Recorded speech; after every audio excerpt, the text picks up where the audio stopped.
what is the setup here? I mean, who's your boss? God. What? My boss is God. I'm an angel. I'm one of the best, but I try. And I make mistakes. Guess he figures the only way I'm going to learn is by mistakes. I'm kind of new at this.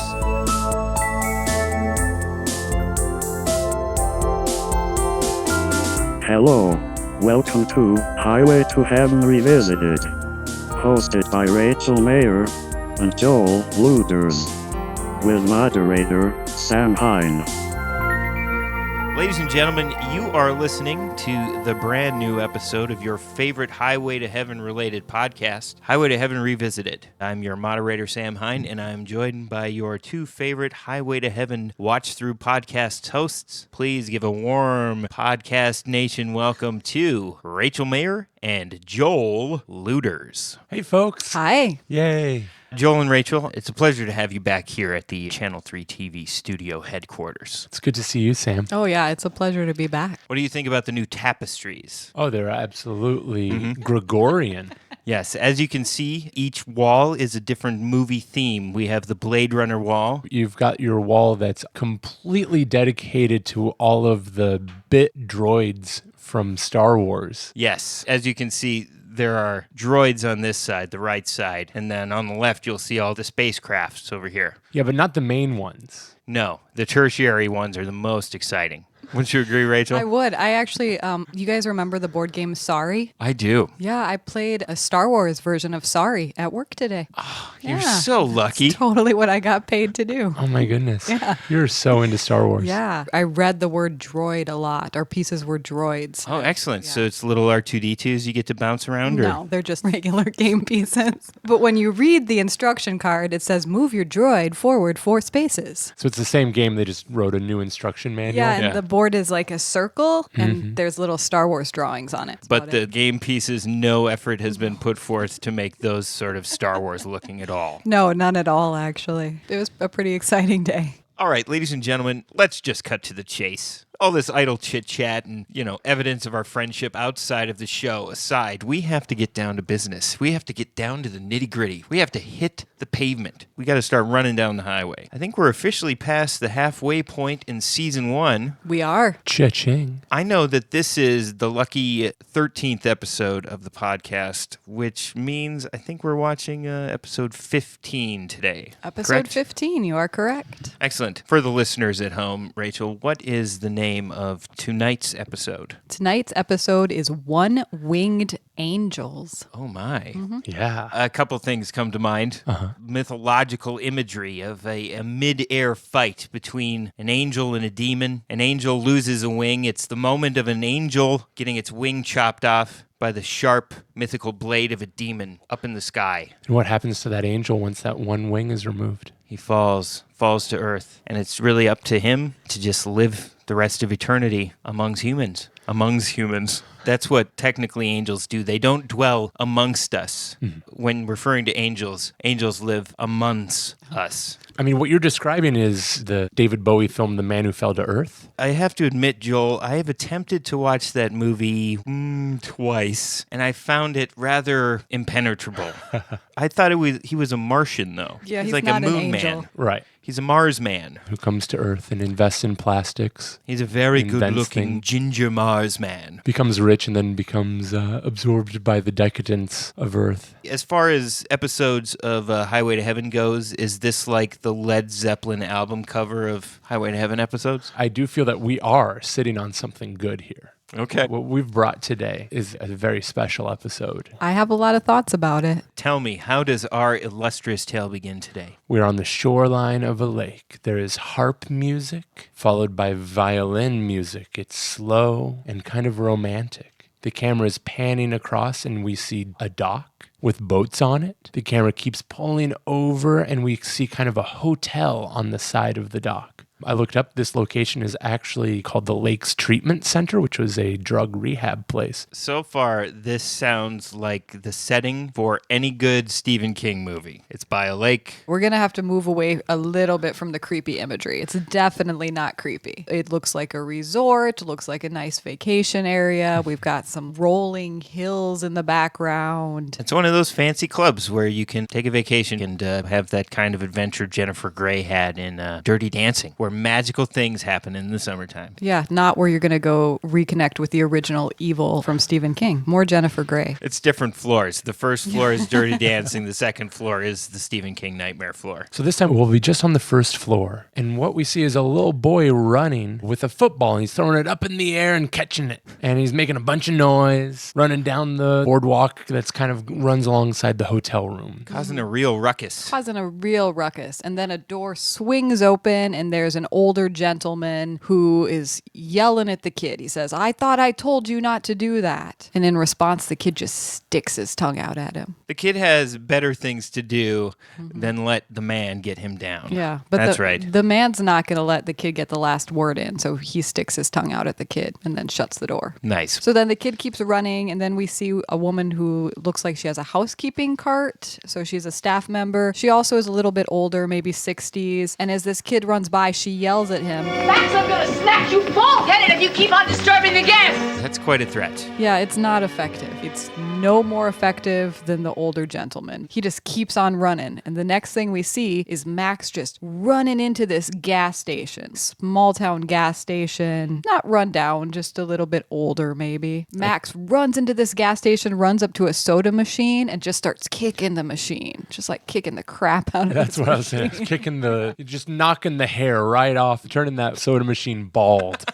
A gentleman at the gas station sticks his head up and starts yelling at him, "Hey, quit doing that. Told you. Quit kicking the machine." I feel like this gentleman, though, isn't so much yelling. It's more like, "Come on, Max. Stop, Max. Come on." He's like the one guy in the neighborhood who has still some semblance of patience for Max. Who It's knows? like not that so much as I think he's like a little bit scared of Max, you Yeah, know, he's so a he's little just not going to sheepish. yell at him. Does Max look mean? I'd say he looks more like the kind of kid who would one day maybe be an ensign on a Starship Enterprise. Finally, Will Wheaton is on the show. Enter Will Wheaton, yes. How old would you say Will Wheaton is in this episode? 8. Sure. Young. Yeah, young. I mean, this is one of his first roles. I'd assume so. Maybe 9. I mean, not older than 10. Does he look 9. younger than he is in Stand By Me? A little. I feel like it's a couple years earlier. Yeah, I'd say it's like a year or two earlier. So little Will Wheaton is just kicking the crap out of this soda machine, and he's getting lightly chastised by an older man. We find out his name is Earl. Earl is the owner of the gas station, but Max isn't listening because Max gets a can of pop. I mean, it works. He kicks it enough, and all of a sudden he gets a soda pop. This is like an Arthur Fonzarelli in training. Because I'm sure this is the way Fonzie started out, where he had to learn how to kick a Coca-Cola machine like 15 or 16 times in a row before a can came out. Fast forward 15 years, he's out of high school, 5, 6, 7 years, he's working on cars, makes friends with Richie Cunningham, and he's like, "Hey, look at this." Clonk. That's an elbow into a jukebox for you. And Yeah. then bang, song plays, first try. I like that idea. I mean, it has to start somewhere. Where did he practice that? I mean, yeah, it's like lock picking. You just eventually you learn just the right place to turn over all the dials in one fell swoop. So Max has gotten his can of soda and he's just running off. He's like, "See ya, I got my pop. I'm going to take off somewhere else and kick something else." Who are we going to cut to next? We're going to go right to Mark and Jonathan. Jonathan is driving this time. Mark's in the passenger seat and they are discussing their upcoming vacation. The Almighty Lord in heaven has ordained that they get some time off. I guess most accurately, Mark is going on vacation. He's really excited about going to this lake. He wants to show Jonathan the lake. He's going to kick back and go fishing all week. Jonathan is going to handle the case. We don't know what the case is yet, but John's going to take it. I don't understand why Victor French would want to go fishing instead of, trying to get married again in the week or two he has off. Well, one thing we learned in this show is that Mark really likes fishing. I mean, that hasn't come up before yet, right? No, I don't believe it has. And you know how Mark wants to start off his vacation? He's getting into like the vacation mindset while they're driving in the car. He wants to just really tie one on. Close. He pulls out a cigarette. Well, we all know how Jonathan Price feels about smoking. Jonathan Smith. Smith. And just in case you didn't know how Jonathan Smith feels about smoking, Mark goes to light up a cigarette. The next thing we know, there is a literal downpour in the car on top of Mark. That's an abuse of angel powers. That's what Mark thought. And he was like, why are you making it rain on me? Why are you using your angel powers like that, you know? Yeah, and Jonathan's like, I didn't do it. Wasn't me. And he gives just one of his little Jonathan smirks and kind of looks up at the sky. And Mark's like, wait, God did this? He must really like me if he wants me to live to a long old age. And Jonathan's like, could be. And then Mark's kind of like, what do you mean? And Jonathan goes, well, maybe he's just not anxious to have you up there. This is Michael Landon speaking directly to his friend, Victor French, through the script. Quite possibly. Not yet, because it's only 85. We have a while still. Okay, well, I don't want to bum everybody out, but this is the lucky 13th episode. The thing is, Victor French does succumb to lung cancer. Yes. Right. At the age of 54. But see, here's where it gets complicated, because both Victor French and Michael Landon were big smokers for their whole lives. Do you think Michael Landon's just telling Victor French he needs to stop smoking? It's hard to say. Yeah. You know, maybe by this point, Michael Landon has stopped smoking, and he's... I'm fairly certain he smoked pretty much up until, I don't know, until he died an untimely early death as well. Just not of lung cancer. Well, that's what I feel like through the ages, you know, you guys watching the show and then retelling me the tale. I feel the strong voice of actually Michael Landon trying to convince Victor French to quit smoking. We're getting already. some pretty serious quit smoking propaganda in this episode. But I can definitely see them writing something like that in there for, you know, even just sort of joking with themselves. But so we've definitely established that they are on vacation. And we've gotten a little bit of a don't smoke PSA in there too. We're back at the hotel. We're in the front lobby of the hotel. The older woman who looked to be the housekeeper earlier, she's working behind the front desk. And there is the older gentleman whose name is Mr. Glidden, but this is the last time we're going to see him, so you don't have to remember that name. He's at the front counter actually checking out a couple days early. He's got to get back to his air freshener empire. No, he's sick of Max. He's had enough of this little kid running around and terrorizing him and sticking his tongue out and throwing his football against the doors. Oh, can I help you, Mr. Glidden? Well, yes, we'll be checking out today, right now, as a matter of fact. Oh, I'm sorry to hear that. Is anything wrong? Well, yes, it's your grandson. With all this ball bouncing and skateboarding at all hours, we're beginning to feel like we're interrupting his vacation. It's best if we check out. I apologize for the inconvenience. I'll be happy to refund the balance. Well, thank you. Just send me the bill. Then the grandmother turns to who we find out is Max's mom. Libby. And we find out a little bit more that his grandfather died and Max's father took off. And they discuss, you know, we should send that kid off to military school. Yeah, Grandma wants to send Max to military school. And Libby's like, no, let's not do that. It's just hard for me. Libby says he just needs love and he needs to be around us and he'll be fine. And Grandma's like, I hope you're right. Which I was thinking is one of the most passive-aggressive, like agreeable sayings you can say. I hope you're right.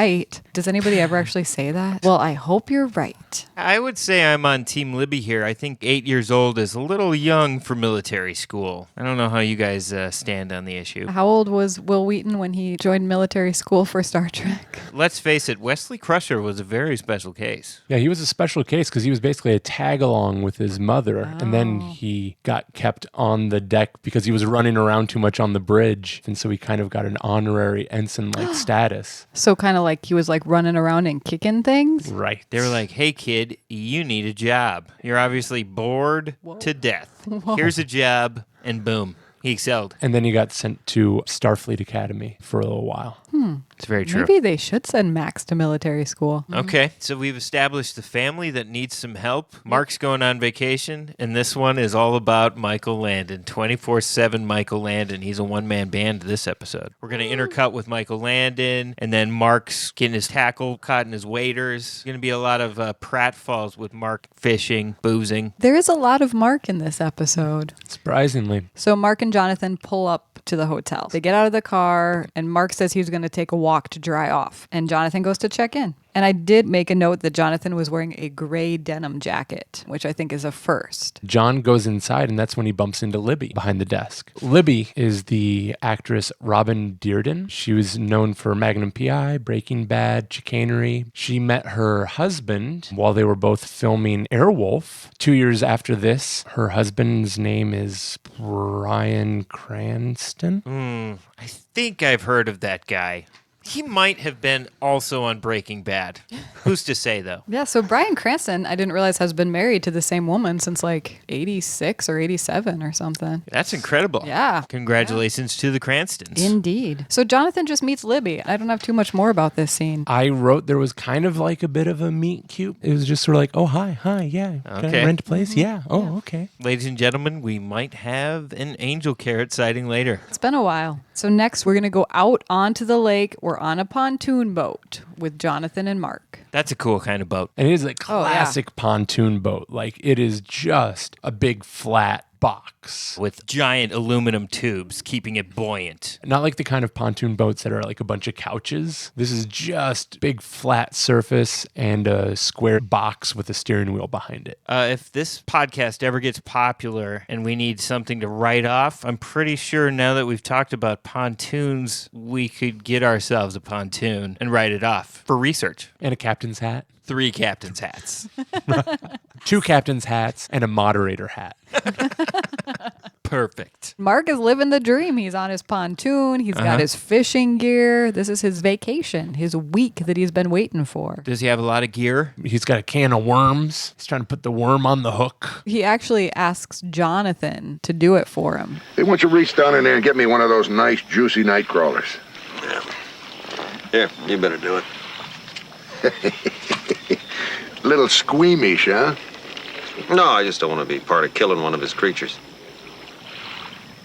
Think I'll use a lure. I mean, fine, be all uppity and vegan about it, Michael Landon, but also you're an angel and you don't have to subsist on any food. I mean, we really don't need to eat animals, do we, Sam? No, not really, actually. I think science would show that most humans are much healthier when they cut down on how many animals they eat on the regular. Michael Landon is really just promoting a healthy lifestyle in this episode. If this show has shown me anything, it has social justice coming out the gills. Mark is convinced. Mark is like, oh, I guess I'm going to use a lure instead. And he puts the worm back. Because it seemed to me that Mark might just need his eyes checked because he's having so much trouble getting a worm on a hook. Yeah. Maybe he just needs to go get some readers over at Well, Woolworths. we also didn't see if he's like got anything in the cooler on the pontoon. You know, I don't know how much time has passed. He's not smoking, so what else would he be doing? He's out there sweltering on a pontoon. He's got to Right. keep hydrated somehow. Right. At this point, John is driving the pontoon boat. Oh, and yeah. He looks so cool driving the boat. Like his hair's like blowing in the wind. Instant music video hair. Yeah, he just looked so handsome. But unfortunately, they don't get any fish, so they start heading back towards the dock. Libby's out there. And she's like, hey, guys, how was the fish? Any fish biting? They're like, no. And she's like, well, let me make it up for you. Let me get you all some coffees. Yeah, the least I can do is buy you a cup of coffee. She's trying to find an excuse to hang. Jonathan's like, yeah, sure. And Mark's like, no, I don't want any coffee.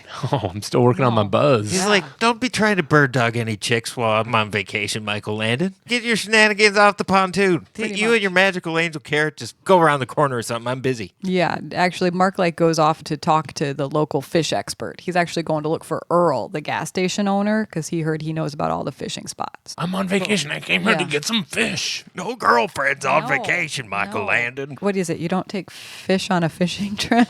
That doesn't quite apply. It's making me laugh. I have never heard that one, Rachel, but I think it's going to be a thing now. So we're going to Earl's shop. No, we don't go to Earl's We're not shop. going there quite yet. Oh, I Not see. quite yet. After that hard afternoon of driving the boat, he's like, I need to get cleaned up a little bit before I go get a cup of coffee. So John's going to go back to the room. So John's like walking along the exterior of the building, and we see a little young Will Wheaton on the second floor. It's kind of like the balcony, so he's overlooking, and he sees Jonathan coming, and he's holding up a water balloon. Of course he is. Yeah. Classic prank. Jonathan knows he has it up there. We see Jonathan kind of starting to look skyward, kind of a little twinkle in his eye. The balloon goes up and it explodes over Will Wheaton's head. Joke's on you. Joke is on you. And guess who's laughing? Jonathan. John's just down there laughing. Laughing it up. Again, laughing at the misfortune of Earth's citizens. Yeah, he is highly amused by things like this. He's a very vengeful angel, if you ask me. Some of these, like, Terminator back alley moves and then the always laughing, that slapstick. And there have been other episodes where the little bratty kids just kind of get it stuck to them. Like the one kid in the episode with the actors, didn't one of the kids get the chicken pox for being a bad Yes. kid? We're learning that nobody Nobody is untouchable in this show. If you're a kid, anything can happen to you. That's dastardly. I totally forgot about the chicken pox already. It's such a gray area. I still don't quite know how I feel about it. Well, I am definitely anti giving kids chicken pox. Am I anti water ballooning kids? Actually, no. Yeah, that one's not so Not bad. at all. Will Wheaton's like, oh, this is going to be a challenge. Yeah, he's really the only one who's been a challenge that we've seen up until this point. So then he ducks into the window and starts eating as many bananas as possible. And by the end of the sequence, he has a whole wastebasket full of banana peels. He goes down the stairs and starts laying them strategically around the surfaces of the floor all over the motel. That might have been the next plan. It doesn't happen quite yet. Oh, I see. Well, I'll sit tight. Yeah, we have a coffee date to get to. Okay, so we got a hot coffee date. Michael Landon, he unbuttons the first button and wham! There's a magical angel carrot just flops down on the table. I mean, he doesn't even need to do anything. He's just Michael Landon. No, he just listens. No, Mark's the fisherman. I just go along for the ride. I must say I do like it out on a boat, though. There's something very calm, very peaceful about it. You're lucky to live here. It is lovely. Occasionally, I find myself taking it for granted. Something I thought I'd never do moving back from the city. Taylor, my ex-husband, preferred city life. One of the many reasons we're not together. Are you married?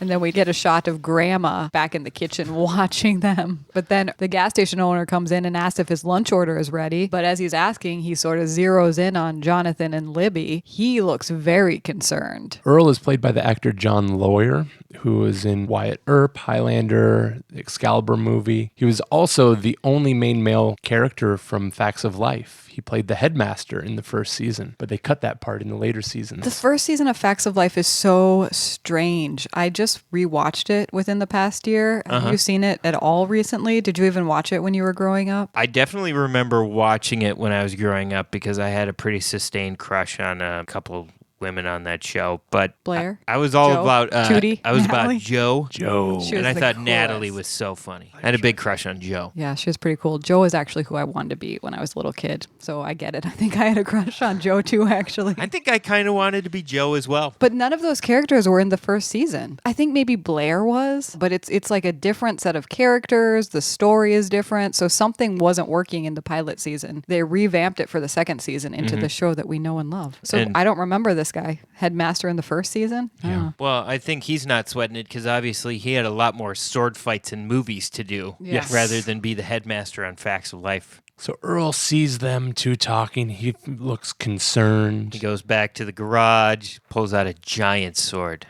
a glinting sword. It's a demon sword, one that can slice off angel wings. That's right. Before any of that can happen, John turns to him and is like, "Hey, Earl, how you doing?" And Earl says, there can be only one. Schlang. Oh, no. One of Earl's problems is Earl is just way too polite. They ask him how he's doing. They talk about Mark. Like, Mark's upset because Earl gave him bad fishing advice, and Earl apologizes. He's like, "My friend Mark's going to be bugging you this whole weekend. Sorry." So then I wrote in my notes, Earl then turns to Libby and asks how she's doing. And just in case it wasn't clear, the way he asked, like, he clearly likes her. It just felt super awkward to me. He's like, "Hey, Libby, how's it going?" She's like, "Fine, Earl." Just made me feel really uncomfortable. Sounds like Earl has some pretty good game. He sounds like a real closer. Yeah, not really. Yeah. He's awkward. And when he leaves, John turns to Libby. He's like, "Oh, is that your boyfriend?" She's like, "No, he's kind of more like a brother." She's like, "Earl, I don't know. He's a sweet guy. He's kind of like my brother." Okay, so Earl doesn't have a chance yet. John then just says, "Hey, Libby, you want to go out for a boat ride with me?" Oh my gosh. Yeah, I think we kind of missed something Did we? semi-important because I don't What'd know. we miss? I don't know how important this is, but I realized when Jonathan and Mark are on the boat fishing, they're having a little conversation about Earl and how shy he is. And Jonathan's like, "Ooh, it's going to be a challenge because my job here is to hook up Earl and Libby." So that has been established. Okay, and never before has the mission purpose from the God Almighty been so articulate. I would say we missed a giant nugget, Rachel. You are definitely correct. Oh my. Yeah, that is important, isn't it? That is a giant piece of the puzzle. When has Jonathan ever gone in and hooked two people up? It's always like saving someone from something, or I mean, maybe something really bad is going to happen to one of them if they don't get together. But that's not the impression that I got. Maybe it's bad things for the whole universe if they don't get together. Maybe. Because, I mean, much like the Antichrist, maybe the new Christ through Libby and Earl will be born. Well, they should have made Earl more attractive. Yeah, I mean, if Libby has no choice in the matter, at least make him look like Michael Landon. I actually like Earl just fine. He does seem like a nice guy, but the entire way Libby is interacting with him, she so clearly does not like this guy. Yeah, no. So that's the part I'm just not buying. He's not her type. She's not interested at all. I mean, I'm sure he's a really nice guy for somebody, or maybe for Libby, but I don't see it. All right, so the mission has actually been spelled out by the Lord Almighty that Michael Landon is in town to not only let Mark be on vacation, but to get Libby and Earl together. We went back and got that really important fact. All right. Have we missed anything else? No. So despite stating the purpose of the mission on the pontoon, it seems like Michael Landon is laying the angel carrot down hard on the coffee date. Yeah, he is. He's like asking her questions. And listening. So next we see a shot of Mark on the dock talking to his fishing lures. What happened to you? You never let me down before.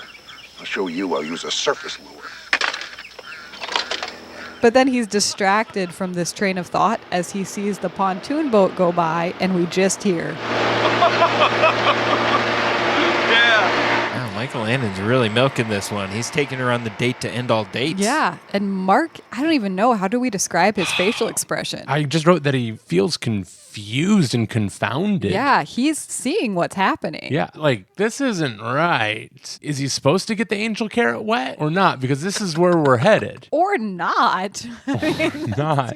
So I think Mark is really asking the question that we're all asking ourselves right now. Do angels bone? Yeah, like he's using powers given to him by the Almighty to seduce mortal women on earth. This is another flagrant abuse of angel powers. Yeah. So Mark's had a lot of schmitties, so much so that he's talking to his fishing lures. He doesn't feel okay with Michael Landon swinging his angel carrot around like this. No, he's seeing this situation develop. We're going to leave him on the dock for a little while, and we're going to go to an apartment. It looks like Libby's apartment. Her son Max is sitting on the couch watching TV. We find out that Libby has been invited out to dinner with Jonathan. They're going on a little date. Apparently, he invited the whole family, but Max is being punished for just being Max. Yes. So she doesn't think he deserves to go on a dinner date. That's her excuse. And Grandma's like, I don't want to go. I don't like this John guy. He's too flattering. And Libby's like, what's wrong with flattering? I kind of like it. It's been so long. I thought that Grandma might actually be a little more excited for Libby. No, she's suspicious. Yeah. Well, maybe she's got to look out for Libby. I mean, this is a resort town after all. Lots of ships in the night. Maybe this is not the first time this has happened. Yeah, you got to watch out for these whirlwind romances when you're owning a shoreline motel. Yeah, maybe townies and vacationers shouldn't mix. So Max runs out. He runs out and he has his football in his hand and he runs up to John's car and throws the football at the side of it and hits the car with the football. Does anything happen to the car? It's made in the 80s, so I'm sure it's like made of pure steel, so nothing really occurs. Nothing. No. It was funny, though. We both laughed when it happened. But then when he sees it doesn't really do much, he pulls out a pocket knife and he cuts the valve stem off of the front passenger tire. Giant hissing noise occurs. Yes. Tire's flat. I accidentally exploded a tire on a bicycle date once. I had a low tire, so we went to a gas station, and I really showed off that day. I just pumped up my tire until it exploded. Did you have another date? I think we had a couple more dates, but the rest of the date was spent walking bicycles a long ways. So the Angel Mobile has at least one flat tire. Now we're cut to the guy's hotel room. John walks in. He's wearing a blue sweater. He's standing in front of the mirror. Mark is laying in the bed, and we can kind of see him looking at each other through the mirror at each other. John is putting on a brown, shiny leather jacket. Mark's just like, oh man, you're getting fancy looking. I think at this point, Joel and I both looked at each other and we were like, what? Really? Because I didn't even realize he was wearing a sweater. I thought it was just another T-shirt. Yeah, could have just been anything. But then I looked a little closer and I was like, oh, he pulled out the sweater. Okay. And Mark's kind of calling him out on it. Pretty dressy. Well, Libby said it's a pretty nice place. Uh-huh. I mean, uh-huh. Well, I mean, you're a guy. Or at least you used to be. I still am. And you're good looking, and the ladies go for you, and, And, what? You ever think about settling down in one place? You know, and getting married, enjoying the flitter-flutter of little wings around the house? Come on, Mark, that's impossible, and you know it. Then what are you doing? I mean, I saw you out on the lake today. Now it's dinner for two. It's part of my job. Look, I'll make Earl jealous, and he'll step forward. That'll be the end of it. Come on, Libby's just a friend. Fine. Whatever you say. Okay, there are two things that this scene has uncovered for me. First of all, Mark has seen Jonathan Pryce's wings. Mark has seen the wings. They're always sharing a room. They've been like roommates for months now, right? Yeah. And the other thing to be discovered in this scene is that the writers of this particular episode, they're not doing the whole Back to the Future story, but this is a lift of the Biff Tannen versus George McFly ploy in order to woo Lorraine to save Marty McFly's future. Yeah, because that always works, right? This all checks out for me, guys. So it's going to work. Jonathan is going to make Earl jealous in order to get the fated couple together. You might just have to make him really, really jealous. I predict that Michael Landon will make Earl more jealous by showing some cool skills. He'll exhibit some cool skills that will really just needle Earl later on in the show.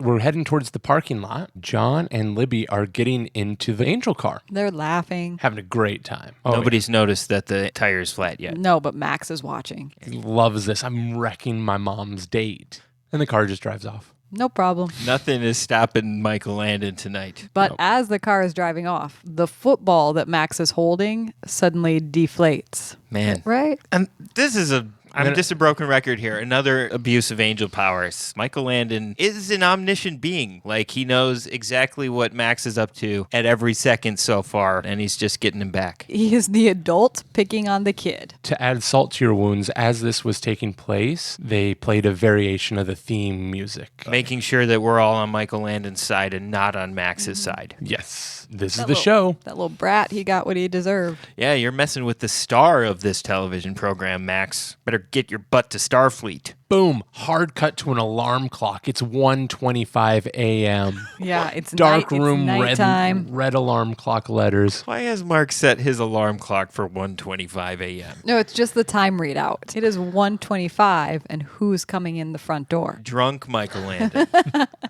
Mark might be a little tipsy, but John comes in and wakes him up, and Mark barks at him, "Boy, for someone who doesn't eat, you spent a long time at dinner." Michael Landon's like, "Oh, come on, we danced." Yeah, he's like, believe it or not, we were dancing. And Mark's like, I believe it. She probably loved it. You're an angel. You're probably all light on your feet. Mark's really nailing it for me. He's really telling it like it is. Oh, yeah. And then John just kind of stares off and is just like, well, you know what? Earl's going to be one lucky man. That Libby, she's great. Earl's going to be so lucky. And Mark's like, yeah, if it works out. And then Jonathan's like, why wouldn't it work out? Mark was like, don't you remember 5 episodes ago when I got married? Didn't last too long. Thanks to you. Oh, man, I didn't even put that together. It's like, I'm done with love, man. He climbs back in under the bed and throws the blankets over his head. I was not thinking about that episode as I was watching this one. Poor Mark. So next morning. And we're at the gas station. A car pulls up. It's John. Earl comes out of the gas station. John's like, fill her up. Full service. John is kind of being a dick to Earl, I thought. Oh, yeah. He's trying to make Earl jealous. He was like, oh, man, I was out on a date last night with Libby. We were going to swing by the gas station and say hi to you, but the gas station was closed. But the gas station's open till midnight. Oh, I guess we must have been out partying well past midnight then. Maybe it was more like 1 or so. Then he like rubs it in even more. He asks Earl, he's like, oh, Libby's a really nice looking woman, isn't she? Did you ever make a move on her, Earl? God. Oh my God. I know. Michael Landon is really disappointing me right now. Yeah, and Earl's like, no, Libby just thinks of me as a friend. Hey, she's quite a woman, that Libby, isn't she? You known her long? Quite some time. Ever make a move on her? A move? Yeah, a move. Be a nice-looking woman living right down the road. All Libby just thinks of me as some kind of friend. How do you know? Did you ever ask her out? Yeah, I took her and her mom out to dinner a couple of times. Her and her mom? And then he's like, and Max doesn't like me either. Then he says to Earl, hey, well, you know what? If you change your mind, you could come throw a football around with me and Libby and Max sometime. We'll be back from horseback riding together around 4 o'clock. Yeah, and it's weird because he's trying to spin it like he's helping him, and he's like, no, come by at 4 o'clock. Maybe you can get to know Max better. Yeah. I've been being a dick here at your business establishment, but show up later back at Libby's business establishment where I'll continue to pick on you until you punch me in the face in front of Libby, and then she'll make out with you. This is a great plan. I mean, I'm following it. Totally makes sense. So Earl is like, yeah, I'll be there. No, Earl's just... I love playing catch. Earl's just upset. He doesn't know what to think. Tail between his legs. Yeah, just sad. Poor Earl. What happens next? We're at the parking lot, and Will and John are talking together. Will comes up to him, and he's like, how did those tires work? And he's like, yeah, you tried to pop my tires, didn't you? He goes, they're automatic inflators. He's concealing angel magic with technology. And Max is like, whoa, I've never even heard of that. And then Max is like, I bet Earl doesn't even know about those. To which Jonathan says, I bet Earl doesn't know about a lot of things. Wow. Yeah. Did Jonathan Smith just call Earl a virgin? I mean, that's said? kind of what I'm reading into it. That isn't the kind of thing you tell to a young Will Wheaton. Will Wheaton isn't prepared for this kind of knowledge. Would you rather your mom be with a well-rode stallion like me or with a more virginal gelding? What would you prefer in your life, Will? The virginal horse, sir. How does this apply to Dr. Crusher? I want to help you with the improv sketch, Joel, but it terrifies me. I can't go any. I know. I don't want to either. Go. Highway to Heaven Revisited will return after a brief intermission. This is the intermission. It is happening right now. Please subscribe to Highway to Heaven Revisited wherever you get your podcasts. That way, you will never miss an episode. Visit our website, highwaytoheavenrevisited.com, to listen to every episode of the podcast. While you are there, you will find links to our social media pages, contact information, and ways you can help support the show. If you enjoy the podcast, please consider supporting Highway to Heaven Revisited on Patreon. Visit patreon.com/Highway to Heaven Revisited to see the variety of special perks exclusive to Patreon patrons. Is your company interested in sponsoring Highway to Heaven Revisited? Please send an email to highwaytoheavenrevisited@gmail.com. Sam has been waiting his whole life to read your ads on the show. Intermission is over. So we're going to go back to the pontoon boat with Mark. Mark is still out there trying to catch the fish. He has had no luck. Great, because I need a Michael Landon break right now. It's going to get a little worse before it gets better. Just So Mark's out on the boat. Mark is on the boat looking bored. What do you do when you're bored, Sam? You absentmindedly stick yourself with your fishing lures. Get them caught in your fingertips. Close. And then they're all tangled up in your fishing line, and before you know it, whoop, whoop, whoop, whoop, splash off the pontoon. It doesn't get quite that comic yet. Mark wants a cigarette. He just wants to Mark smoke. just wants to smoke. He pulls out his cigarettes, but pretty much immediately his fishing pole just gets pulled off the boat into the water. As if finally a fish came by and grabbed it. And Mark's like, why me, God? Looks up at the sky. Starts raining. No, it doesn't start raining yet, but he still wants to have that cigarette. So he pulls out his lighter. No rain, just a big windstorm blows up and he can't light his cigarette. He yells, I quit. Throws his cigarettes in the lake. Yeah, Mark's done. Quit smoking. I guess if that's how you got to do it, that's how you got to do it. Mm-hmm. Mark is just having the worst vacation of all time. Are we going to go visit the horsies? We are going to see the ponies. John and Libby are riding horses in a picturesque setting. They take a little break, get off the horses, and go for a nice little romantic walk. She's wearing red boots and a red jacket with tight little cowboy jeans. Yeah, you commented on her outfit. I was like, this is a really cute outfit. Of course she put a cute outfit on. She's going on a date. I think the jeans might have even been kind of like acid washed. She looked cute. All right, so she's bought it hook, line, and sinker. She's on board. Libby's like, let's do this. And then they're just gonna talk about exes some more. She's gonna talk about her ex a little bit more. It's a great way to break the ice. What happened between you and Taylor? We married too young. This has always been where I've been most comfortable. When Taylor and I moved to the city, he was like a little kid at Christmas. Opportunity, money to be made quickly, different kinds of people. He never wanted to come back. Seems like he didn't even want to look back. I think he was embarrassed about being a small-town boy. Even in the city, this is who I was. And sometimes love will stretch so far, I guess. You're a lot like him, you know. Oh, I don't think so. He wasn't all bad. Oh, well, in my case, it's all right. Then the hot and heavy music starts playing, and they both begin laughing together. The camera keeps cutting back and forth between them. They both have really big, fluffy hair. They're making deep eye contact. They start breathing heavily. And they whispering pause. into each other's mouths. John says, "We better go. I promised Max we'd toss the old ball around." Yeah, and then she's like, I'm going to miss you when you go, you know? I'm gonna miss you when you go. Who knows when that's going to be?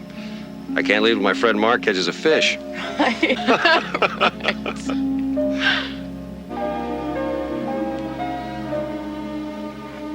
I think we probably ought to get back. I promised Max we'd throw the ball around. You're right. Better go.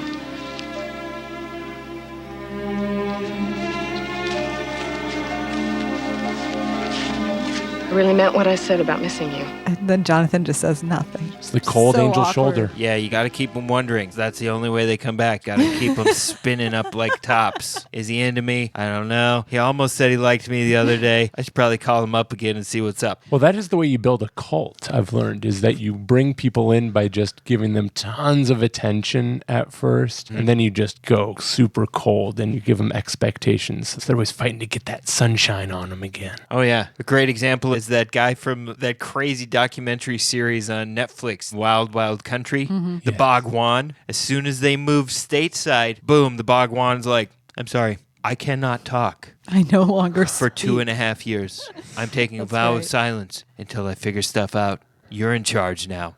You're going to do great. And then he lets the whole world explode around him for 2.5 years. And then finally, after it all explodes, he's like, it was all her fault. She was in charge the whole time. Me, I was just on a vow of silence. She stuck around with him for a long time, right? Yeah, it was a crazy documentary series. Michael Landon may have learned something from the Bhagwan. All right, so when are they going to go play catch with Will? He must be really lonely by now. They drive back to the parking lot. Max runs out. They start tossing the ball around. Then Earl walks in. Yeah, Earl shows up. They throw the ball to Earl. Hits him in the nuts. No, he catches the ball. Oh. He throws the ball out to Max, and he's like, "Oh, I actually threw that pretty well. You were right. I would pick this back up." Libby suddenly, this is the most impressed she seems the whole episode with Earl. And she's like, oh, I didn't know you played football, Earl. He's like, "Oh, it's been a long Almost seems time." interested. Every guy who's ever played football is 4 times more attractive because he's played football. Hey, Earl, what's up? How's it going? Play football, don't you? Yeah, just like, that's 100% true.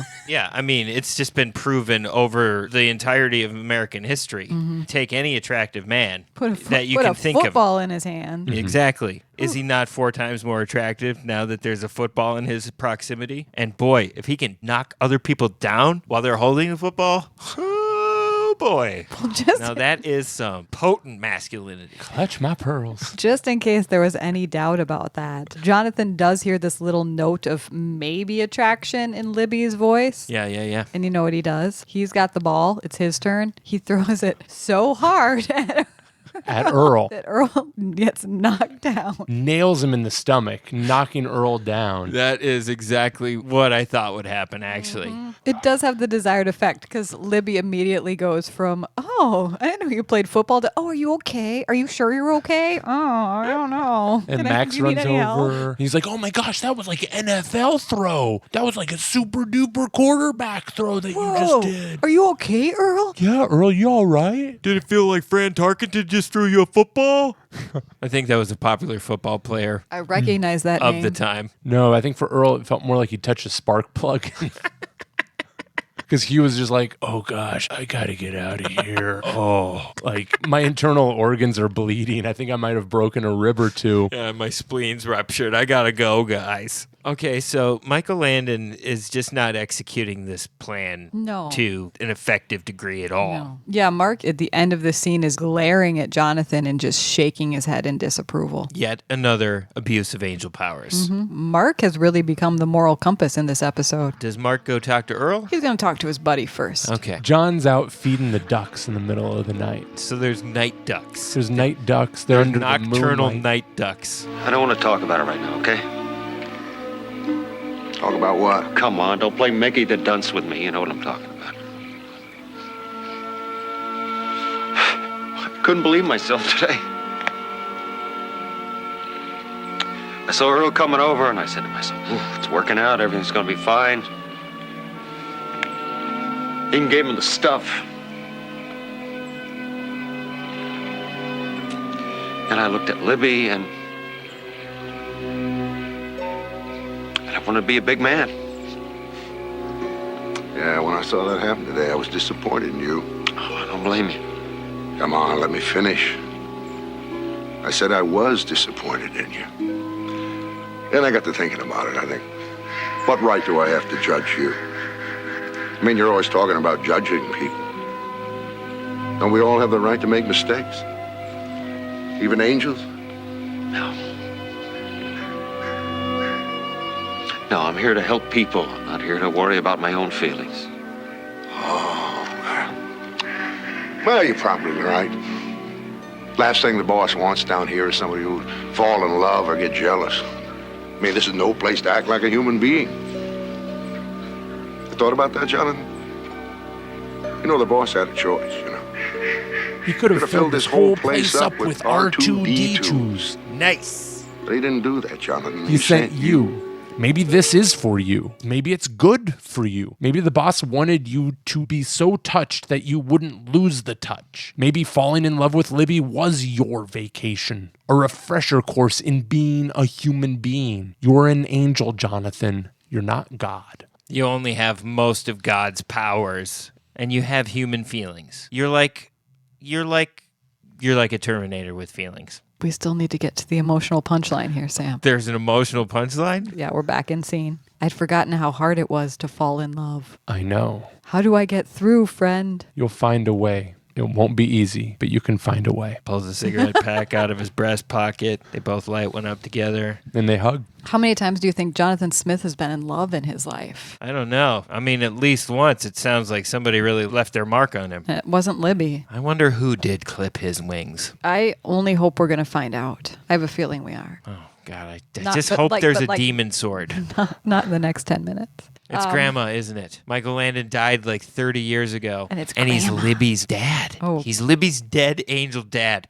This is gross. That's super Did Woody creepy. Allen write this episode? Quite possibly. There's so many things about this episode. It apparently still has all these human faults. So he can fall prey to the flaws of man. Yeah, I thought this was good to find out. Michael Landon is coming to terms with his feelings. Victor French is showing some empathy despite having the worst vacation of all time at his buddy's hands. Where do we go from here? Mark went to the gas station to invite Earl to go fishing because it's Sunday, so the gas station is closed. And at first, Earl's like, I'm not in the mood. I don't want to go fishing. And Mark's like, you know what helps me sometimes take my mind off things? Going fishing if I do something I like. So he kind of talks Earl a little bit out of his dark mood and gets him to go onto the pontoon boat with him. Okay. It's the next morning, and we're on the pontoon, and it's Mark and Earl fishing together. Earl, of course, is catching a lot of fish. Mark still isn't catching anything.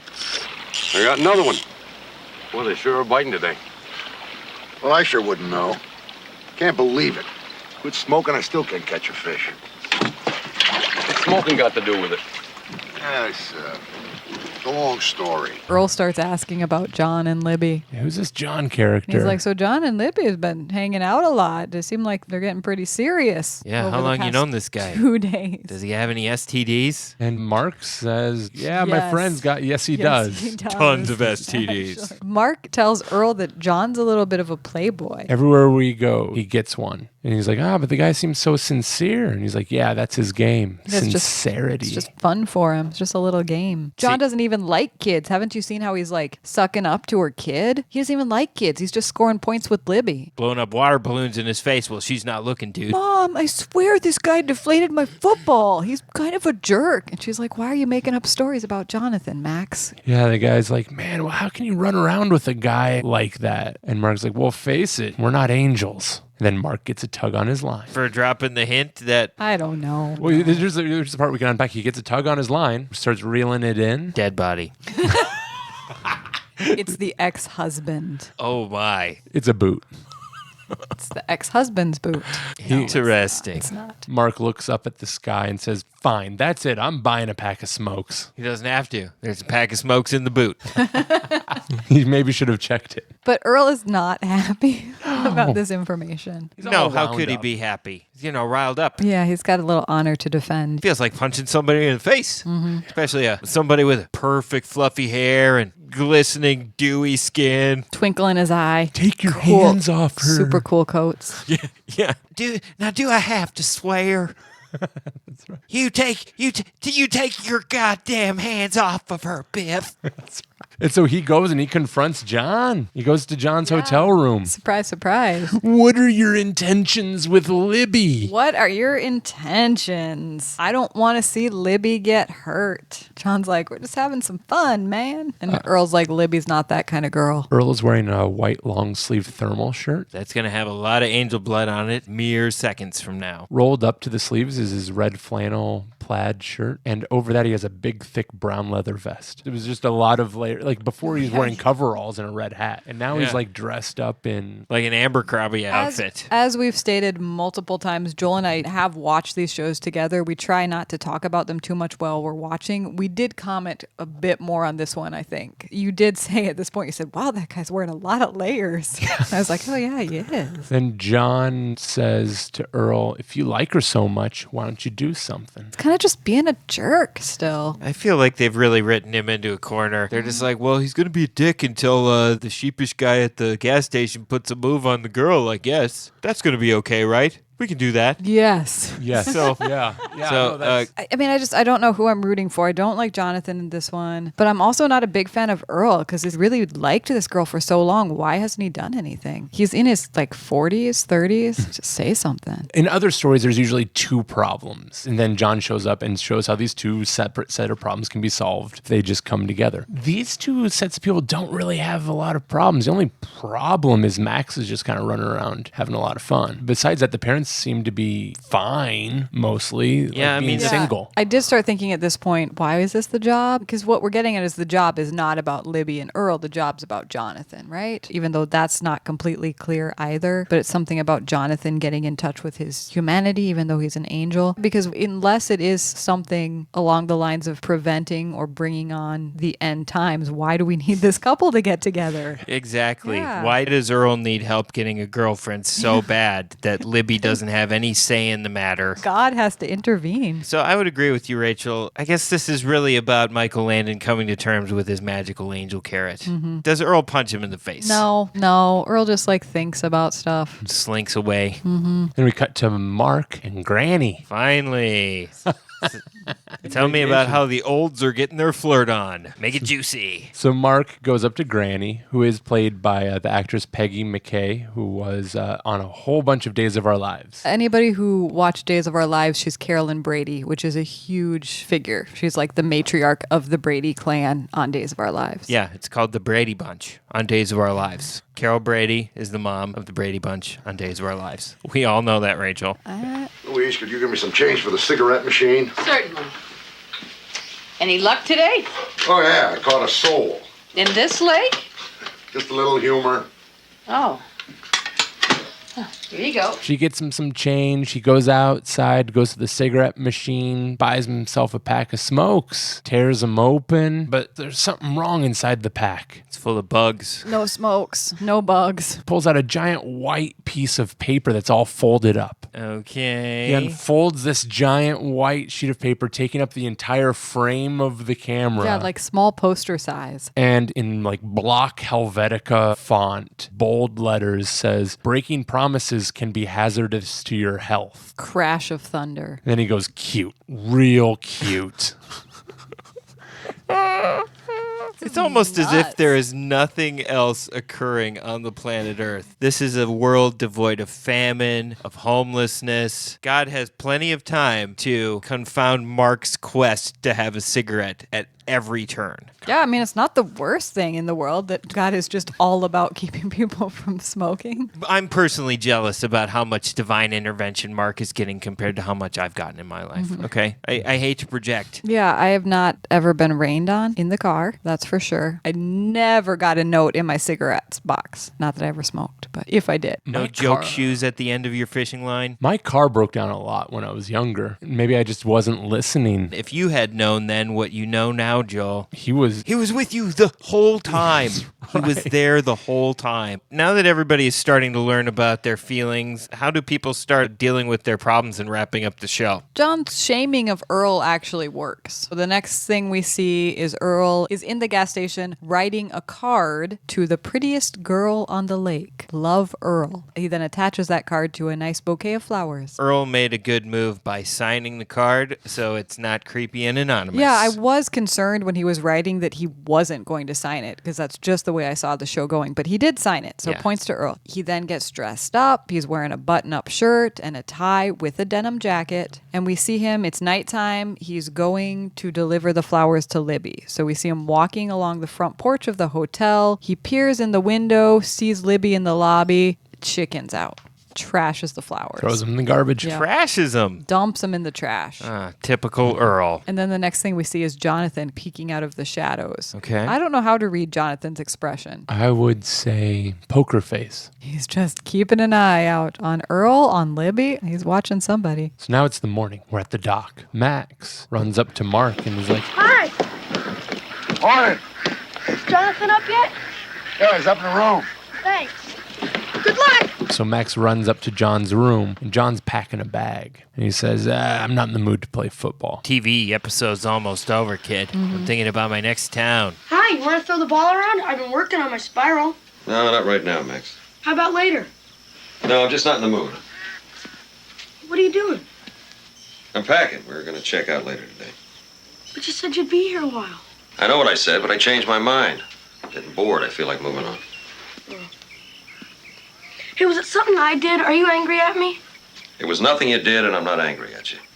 Look, let me finish packing, all right, kid? Max leaves and John just looks around conflicted in the room. Then we follow Max. Max runs to Earl. He's running back to that soda machine. He's Yeah, getting and ready to kick it again. Ready to All right. kick it. Max runs and goes to kick the soda machine, and Earl grabs him by the lapels and lifts him up and starts screaming at him, telling him to straighten up. Now, this is really going to get Libby interested. He's basically just like, Max, what's wrong with you? And he's like, John's leaving. He's leaving just like my dad left. But then Earl kind of looks happy. That's kind of how Sybil- Earl is feeling. Sybil does not approve of Michael Landon's behavior on this episode either. She's a smart cat. You know, Sybil is pretty smart, but it's not like she can do like 9 cat tricks in a row on the internet or something, okay? And what you're referring to, Sam, is that our cat Charlie, she's clicker trained, so she can do a series of about 20 tricks. She's a pretty smart cat, and she does have a video. I think Charlie's just a magical cat that was put into your guys' custody, really. Charlie is a pretty magical cat. All right, so both Earl and Wesley Crusher are taking out their frustrations about Jonathan Smith on each other. Yeah, but then it changes a little bit. Earl kind of takes a breath, and he's like, you know what? Let's make a deal here. Look, I'll make a deal with you. I'll give you a job working here a couple hours a day till school starts. That way you can earn a little spending money, and maybe I can close up early. We'll both go play ball. Do you really mean it? Yeah, I mean it. A real job? Like a man? Like a man. What do you say?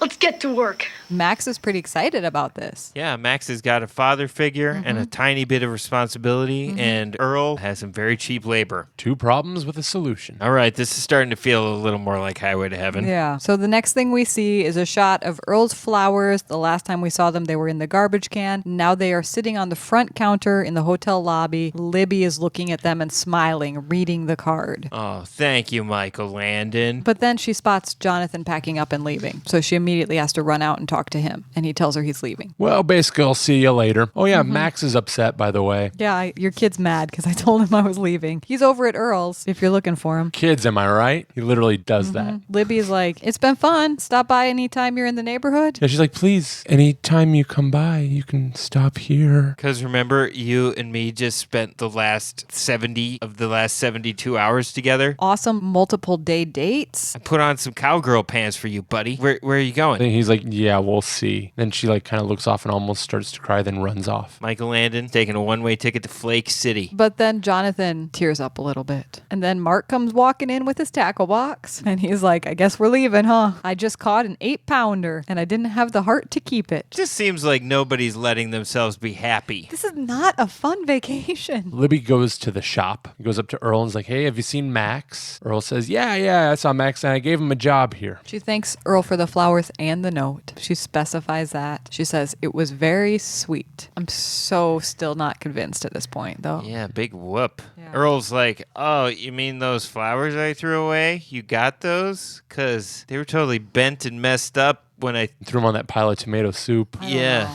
So then Earl goes into, it's about time I told you something. I should have told you a long time ago. Look, it's about time I told you something. A long time ago, you broke my heart. You didn't know it, but you did. See, the first time I saw you, I said to myself, whoa. So I said something to Taylor. He hadn't noticed you until I said something. And I never had a chance. Next thing I knew, you two were a couple, and I was your old sidekick. So be it. Look, I've always been in love with you.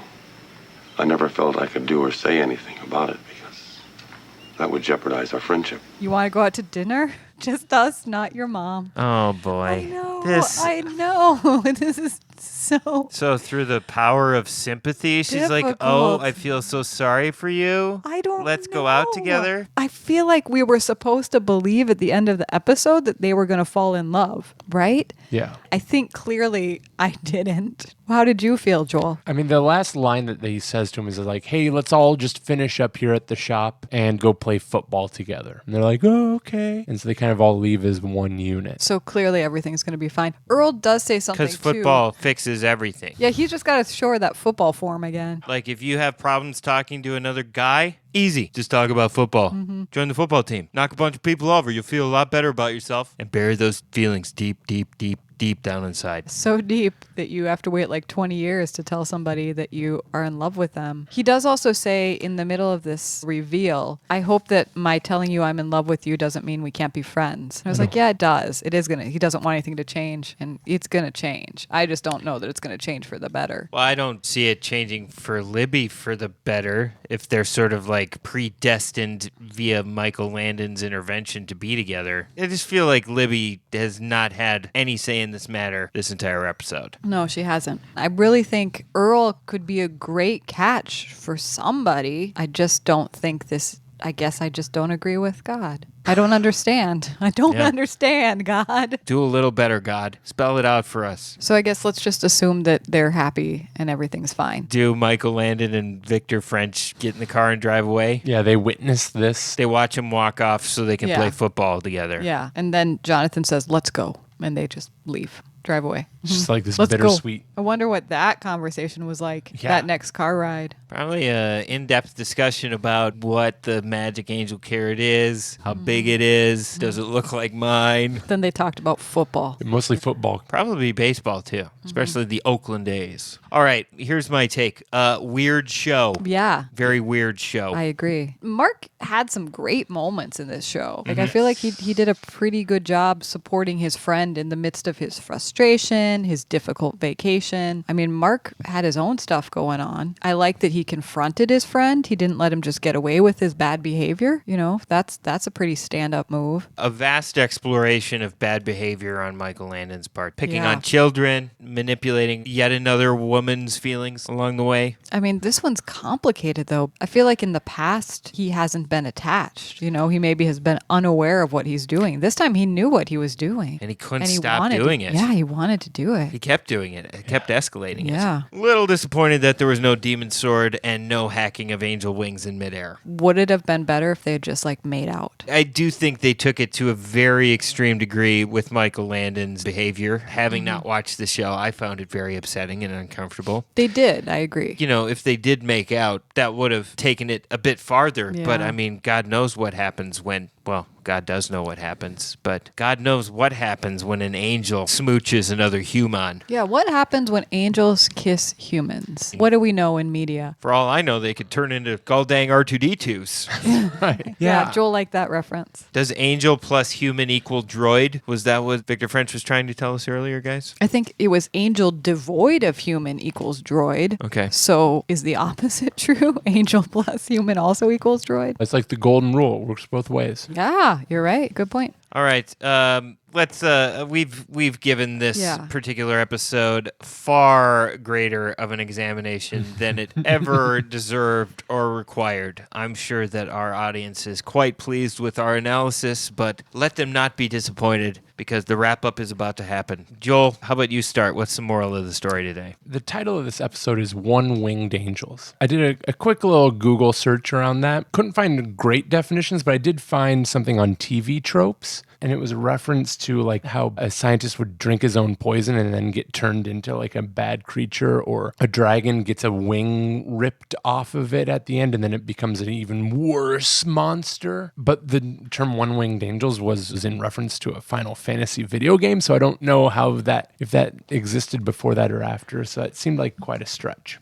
So that's the moral of the story. I like it. Makes perfect sense. Rachel?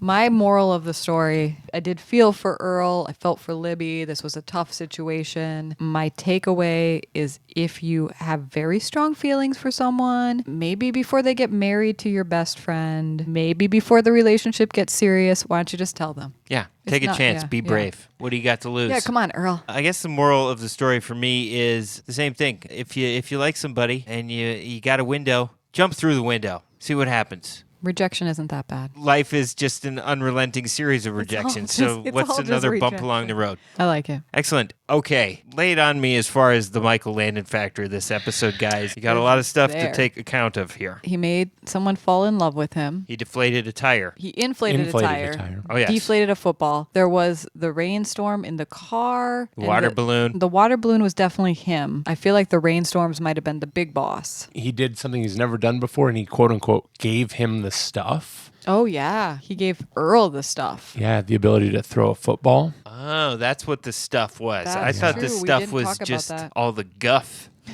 that he gave him. Like, I've been giving him the stuff all day long and he still won't ask Libby out. Yeah, and he's never given someone a magical ability. Yeah, and he also fixed broken flowers. He got 'em out of stained the with garbage. soup. You said so yourself. Yeah. Indeed. It's full of tomato soup. Yeah. He also had some fairly good one-liners. And lots of outfit changes, guys. In this, it was more, I think I would say, crotch kicking. Yeah. His That's one-liners. accurate. He was That's more just like being a bro. He's basically like, sack up, bro. You like me hitting on your not girlfriend? Makes you feel like you're back in high school, doesn't it? You dingus. You're getting a second chance to make that right. This is your do-over, dude. So, Rachel, lest we forget, you rated the Michael Landon factor of the first episode at a 10 out of 10. Given how much of a show Michael Landon put on for us today, what is your Michael Oh Landon my factor gosh, for episode 15, season 1? Such a hard time with this decision. I'm going to go with 7.5. Excellent. What about you, Joel? We got car magic. We got one-liners. We got handsome attractiveness. I don't think the fact that he's skeezy diminishes it. I mean, I think if I needed to give someone an example of what the Landon factor is, so far this is the strongest example I've found. I'm going to go 9.2. Oh my 9.2. Rachel, you got a pen out there. Can you tell me the midpoint between 7.5 and 9.2, please? Maybe. Give me like 5 minutes here.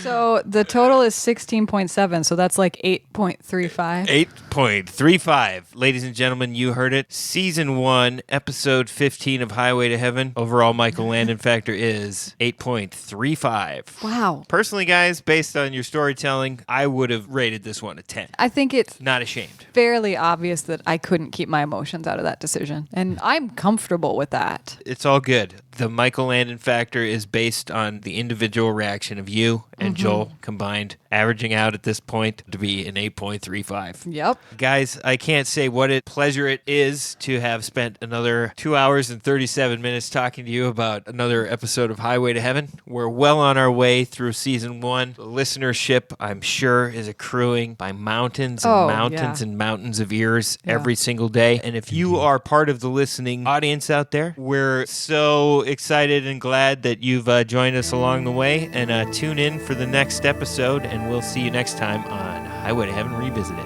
Goodbye. Bye. Thanks.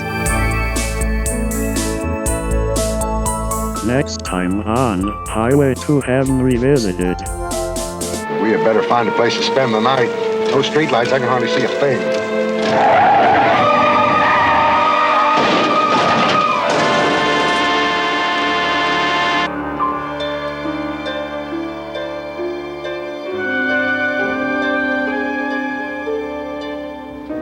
He's stupid. And you're about the most obnoxious little brat I ever met in my life.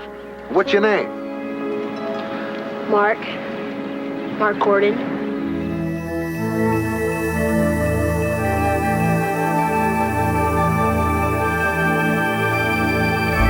Highway to Heaven Revisited is the galaxy's only podcast offering a comprehensive view of Michael Landon's classic 1980s television series, Highway to Heaven. Do you want to watch along with Rachel and Joel? Highway to Heaven is streaming almost anywhere.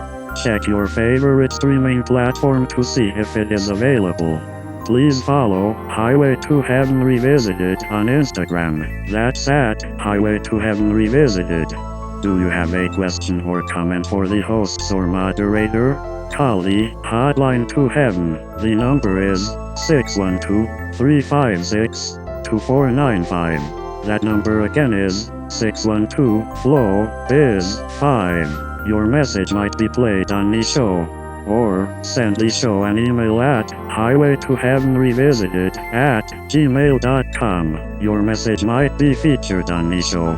If you have time, please rate and review Highway to Heaven Revisited wherever you get your podcasts. If you like this podcast, please share it with a friend. Theme music composed by Brian Just. Thank you for listening, and be sure to join the gang for the next episode. Highway to Heaven Revisited is a Channel 3 TV production.